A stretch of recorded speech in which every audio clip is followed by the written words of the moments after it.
नमस्कार मित्रों, मैं हूं डॉक्टर हरिनिवास। चैनल का नाम है संस्कृत साहित्य एवं संस्कृति। निरुक्त की चर्चा चल रही है। इंद्रियम नित्यम वचनम औदुम्बरायण। औदुम्बरायण नाम के जो आचार्य हैं वो कहते हैं कि जो इंद्रिय है उसमें वचन नियत होता है, निश्चित होता है। अब अगर इंद्रिय में जो वर्ण है या जो वचन है उसको नियत मान लिया जाए तो परेशानियां क्या होंगी? इसमें तत्र चतुष्टयम नोपपद्यते अयुगपद उपपन्नानाम व शब्दानाम इतरेतरोपदेशः शास्त्रकृतो योगश्च। भाई बहुत प्रकार की समस्याएं हैं। मान लीजिए एक पद है गौः, यही उदाहरण में ज़्यादा चलता है इसलिए इसकी चर्चा कर रहे हैं। आप किसी भी राम को भी ले सकते हैं, किसी भी पद को ले सकते हैं। आजकल मैं समझाने के लिए उसमें आपसे कहता हूं कि इसकी स्पेलिंग लिखिए, इंग्लिश में रोमन में लिखिए गौ शब्द, तो आप लिखेंगे GAUH, तब होगा गौ।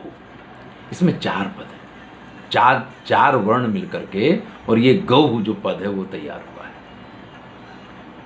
अगर हम अपने संस्कृत में भी लिखें तो ग जो व्यंजन है उसको लिखना पड़ेगा, फिर आ लिखना पड़ेगा, फिर ऊ लिखना पड़ेगा जो 2 स्वरों से मिलकर के औ स्वर बना है, और फिर हमको विसर्ग लिखना पड़ेगा।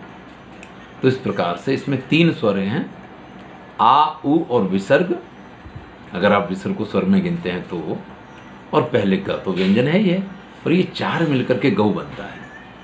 लेकिन समस्या ये है कि जब आप ग का उच्चारण करते हैं तो आप उसके साथ में आ नहीं बोल सकते हैं, और आ बोलते हैं तो उसके साथ आप ऊ नहीं बोल सकते हैं, और ऊ बोलते हैं उसके साथ आप विसर्ग नहीं बोल सकते हैं। आगे पीछे तो कर ही नहीं सकते हैं कि चलो गा और विसर्ग ले लिया फिर आ ऊ ले लिया, तो गौ पद नहीं मिलेगा। तो गौ पद अगर आपको लिखना है तो जैसे मैंने कहा कि रोमन में लिखने के लिए GAUH आपको लिखना पड़ेगा। इसी प्रकार से एक क्रम से आप इसको गौ लिखेंगे। पहले गा लिखा जाएगा, फिर उस पर औ की मात्रा लगाएंगे आप, लेकिन औ की मात्रा के लिए पहले आ का डंडा होगा, फिर ऊ की मात्रा ऊपर जा करके फिर औ की मात्रा बनेगी। ये जो कुछ भी प्रक्रिया फिर बाद में विसर्ग होंगे, ये सब कुछ मिल करके तब गौ पद बनता है। लेकिन जब वो नियत है तो जब ग बोला जाएगा तो आ बोलने से पहले गा समाप्त हो जाएगा, ऊ बोलने से पहले आ समाप्त हो जाएगा, और विसर्ग बोलने से पहले ऊ समाप्त हो जाएगा। तो जब ये नासवान की स्थिति है तो स्थिति किस प्रकार की आएगी? गौ पद कभी इकट्ठा ही नहीं हो पाएगा। अब एक पद जब इकट्ठा नहीं हो पा रहा तो वाक्य की तो बात ही जाने दीजिए कि गौ घास खाती है, तो वो गाय घास खाती है जब आपको करना होगा तो गौ ही नहीं इकट्ठा हो पा रहा है, तो फिर घास और खाना और सत्ता, ये सब चीजें तो कहां से इकट्ठी हो पाएंगी?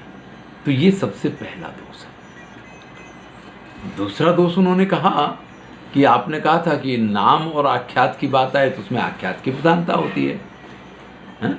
अभी ऊपर सूत्र आया था जब उन्होंने कहा था कि तद यत्रोभे भाव प्रधान है भवता, जहां दोनों की स्थिति आएगी नाम और आख्यात की, उसमें से भाव की प्रधानता होगी। अरे भाई, जब नाम ही पूरा नहीं एक साथ बोला जाएगा, उसके भी टुकड़े टुकड़े होते हैं। चलो नाम को आप एक साथ रख लें तो नाम बोला जाएगा, तब तक आख्यात नहीं होगा। जब आख्यात बोला जाएगा तो नाम नहीं होगा, तो दोनों का एक दूसरे के साथ संबंध कैसे होगा? ये दूसरी समस्या थी। तीसरी समस्या ये है कि हम जब पद बनाते हैं तो उसमें उपसर्ग जोड़ते हैं, क्रियापद जोड़ते हैं, और ऐसे करके कुछ पदों को बनाते हैं, कुछ प्रत्यय लगाते हैं। तो वो जो उपसर्ग प्रत्यय वगैरह लगा करके हम एक नए पद की संरचना करते हैं, उपसर्ग अपनी जगह पे लोप हो जाएगा और फिर धातु अपनी जगह पे लोप हो जाएगी, उसके साथ लगने वाला प्रत्यय अपनी जगह पे लोप हो जाएगा। तो सम उपसर्ग है, ना धातु है, तो सम आ उपसर्ग के साथ ना धातु से अतोयण कृतों से युग प्रत्यय होकर के और जो समामनाय शब्द बनता है वो आप एकत्रित ही नहीं कर, आप ऐसा कोई शब्द बना ही नहीं पाएंगे, ऐसे कोई पद की संरचना ही संभव नहीं है। तो इस चीज का समाधान करते हैं कि व्याप्ति मत्तात्तु शब्द से, क्योंकि शब्द जो है व्याप्ति वाला होता है, उसके संस्कार व्यक्ति के अंदर विद्यमान होते हैं, इसलिए सब कुछ संभव है। अब व्याकरण के सिद्धांत से आप इसको समझ पाए ना समझ पाए, लेकिन हमारे यहाँ काव्य शास्त्र में एक सिद्धांत आता है, संकेत ग्रहण का सिद्धांत। छोटा बालक है, उसको नहीं मालूम होता है, जब छोटा है बच्चा, कि भाई किस चीज़ को क्या कहा जाता है। आप मंगाते हैं टमाटर और वो लेके आता है आलू, आप मंगाते हैं आलू, वो लेके आता है प्याज, क्योंकि उसको नहीं मालूम है कि आलू किसको कहा जाएगा, प्याज किसको कहा जाएगा, टमाटर किसको कहा जाएगा। वो गाय को देखता है तो भी वो बोलता है कि भैंस, और भैंस को देख के भी वो बोलता है गाय। वो किसी भी प्राणी को देख करके कुछ भी बोल सकता है। वो जिसको हम कहते हैं कि पैरोट, गुजराती में हमारे यहाँ पोपट कहते हैं, तोता जिसको बोला जाता है, उसको देख करके भी वो कौवा कह सकता है, क्योंकि वो नहीं जानता है इन सबको। तो उसको धीरे धीरे सिखाया जाता है संकेत ग्रहण के द्वारा कि बेटा ये क्या है, ये कौवा है, बेटा ये क्या है, ये देखो तोता है, बेटा ये क्या है, ये आलू है, बेटा ये क्या है, ये प्याज है, ये क्या है, ये तुम्हारे पापा हैं, ये क्या है, ये तुम्हारी बुआ है, ये तुम्हारी मौसी है, ये तुम्हारे मामा हैं। ये संकेत ग्रहण के द्वारा उसको एक एक चीज़ उसके दिमाग में बिठा दी जाती है। अभी जब ये पूरी प्रक्रिया उसके दिमाग में बराबर फीड हो जाती है ना, तभी वो उन शब्दों के अर्थों को समझ पाता है। जब ये प्रक्रिया फीड हो गई ना, फिर गौ बोला गया तो ग अ उ विसर्ग के साथ जब गौ पूरा पद उसके मस्तिष्क में पहुंचता है, तो चूंकि मस्तिष्क पहले से उस चीज़ के लिए तैयार है, उसके पास ये गौ की एक आकृति है। जैसे ही आपने गौ कहा तो एक प्राणी उसकी नज़र में आ जाता है। आपने टमाटर का उच्चारण किया तो उसकी नज़र में तुरंत टमाटर आ जाता है। तो इस चीज़ को यहाँ कहा कि व्याप्तिमत्वात् तो शब्द से, क्योंकि शब्द व्याप्तिमान होता है, इसलिए इसी सिद्धांत के आधार पे स्फुटवाद का सिद्धांत बना है, जिसमें ये कहा जाता है कि व्यक्ति बोलने वाला जब पदों का उच्चारण करता है तो वो पद सुनने वाले के कान के माध्यम से उसके मस्तिष्क तक पहुँचते हैं, और वहाँ उसकी एक इमेज बनती है, और उसके आधार पे उसका अर्थ उसको व्यक्त होता है। वाक्य के संदर्भ में इसीलिए आकांक्षा योग्यता सन्निधि की बात की कि आकांक्षा योग्यता सन्निधि के आधार पे एक वाक्य जो है उसके माइंड में, क्योंकि क्या आगे है क्या पीछे है वो तो कुछ होगा ही नहीं, वो तो सब नष्ट होता जाता है। जो उसके मन में, जो उसके माइंड में एक इमेज रह जाती है, उसी इमेज के आधार पे वो वाक्य का अर्थ तैयार करता है, और उसी आधार पे उसको वाक्य का अर्थ समझ में आता है। और सरलता से आपको इस चीज़ को समझना हो तो मैं कुछ बोल रहा हूँ, आप कुछ लिख रहे हैं, ऐसे में क्लासरूम में बहुत सारे विद्यार्थी बैठे होते हैं। एक सेंटेंस मैंने बोला तो कुछ विद्यार्थी ऐसे होते हैं जो पूरा सेंटेंस उनके माइंड में रह जाता है। कुछ विद्यार्थी ऐसे होते हैं जिनकी मेमोरी थोड़ी कम होती है, वो ये चाहते हैं कि सेंटेंस को दोबारा बोला जाए, क्योंकि आधा तो उनके दिमाग में था, आधा उनके दिमाग में नहीं था। अब जिनके मन में इन शब्दों के संस्कार ही ना हो, मान लीजिए मैं एक श्लोक लिखवा रहा हूँ और उसके कोई संस्कार ही उसके मन में ना हो, तो ऐसा विद्यार्थी प्रत्येक पद को 2 बार बोला जाए इस प्रकार की अपेक्षा रखता है। अगर हम कंप्यूटर की भाषा से इसको समझें तो बड़ा सरल हो जाएगा। कंप्यूटर में 2 प्रकार की मेमोरी होती है, एक रोम होता है, एक रैम होता है।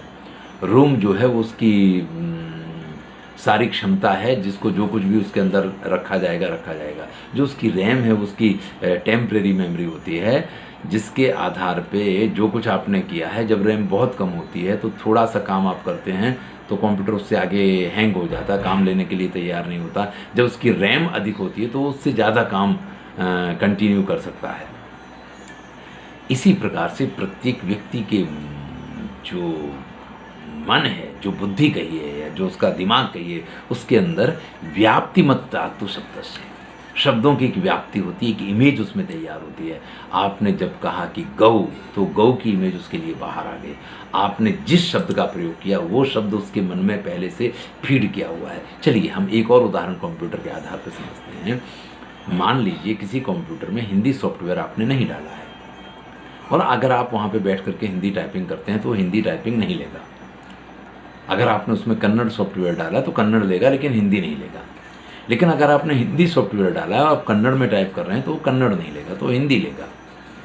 इसी प्रकार से हम जिन शब्दों को हमारे संकेत ग्रहण की प्रक्रिया में ये स्पष्ट रूप से सिखाया जाता है, तो ये स्फुटवाद, यहाँ का ये व्याप्तिमत्वानुशब्दस्य है, और जो संकेत ग्रहण है, ये सारी चीज़ें एक दूसरे के साथ मिली जुली हैं। और क्योंकि सिद्धांत जो है नाम अलग अलग हो सकते हैं, लेकिन उसकी प्रक्रिया एक ही है। तो शब्दों के जो दोष इस प्रकार से खड़े हुए थे उनका समाधान यहाँ पे किया गया कि औदुंबरायण ने जो ये कहा, इंद्रिय नित्यम वचन, कि वचन जो है इंद्रियों में नियत होता है, तो इसका समाधान यही है कि भाई उनका ये नियम गलत नहीं है, उन्होंने जो बात कही वो तो सही है। और इसी आधार पर हम ये मानते हैं कि जो कुछ बोला जाता है वो सब ऐसे इसी तरीके से बना रहता है, ऐसा नहीं है, वो तुरंत नष्ट हो जाता है। अगर नष्ट नहीं हो जाता तो एक बार आपने जो शब्द सुन लिया उसको आप दोबारा सुनने की आकांक्षा करते तो आप सुन सकते थे। हाँ, अगर जैसा कि कहते हैं कि शब्द नित्य है और आकाश में हमेशा विद्यमान रहता है क्योंकि वो उसका स्थान है, तो भैया वहाँ से तो फिर हमें ढूंढना पड़ेगा। और वहाँ से अगर ढूंढने की क्षमता हमारे पास है तो अर्जुन ने क्या कहा था, वो कृष्ण ने गीता किन शब्दों में कैसे अर्जुन को सुनाई थी, वो सब कुछ भी हम वहाँ से ढूंढ के ला सकते हैं। लौकिक प्रयोग की अगर हम बात करें तो ये प्रकार की समस्या रहती है कि बोलचाल की वाणी में जो कुछ बोला जाता है, एक पद जब बोला जाता है तो दूसरा पद नहीं होता, और दूसरा बोलते बोलते पहला नष्ट हो जाता है, तीसरा बोलते बोलते उससे पहले का नष्ट हो जाता है। यही वर्णों के संदर्भ में रहता है, यही पदों के संदर्भ में रहता है, लेकिन चूंकि हमारे मन में उसकी एक इमेज होती है, एक उसकी प्रक्रिया हमारे यहाँ फीड की हुई है, इसके आधार पे इन सब चीज़ों को समझा जा सकता है। धन्यवाद।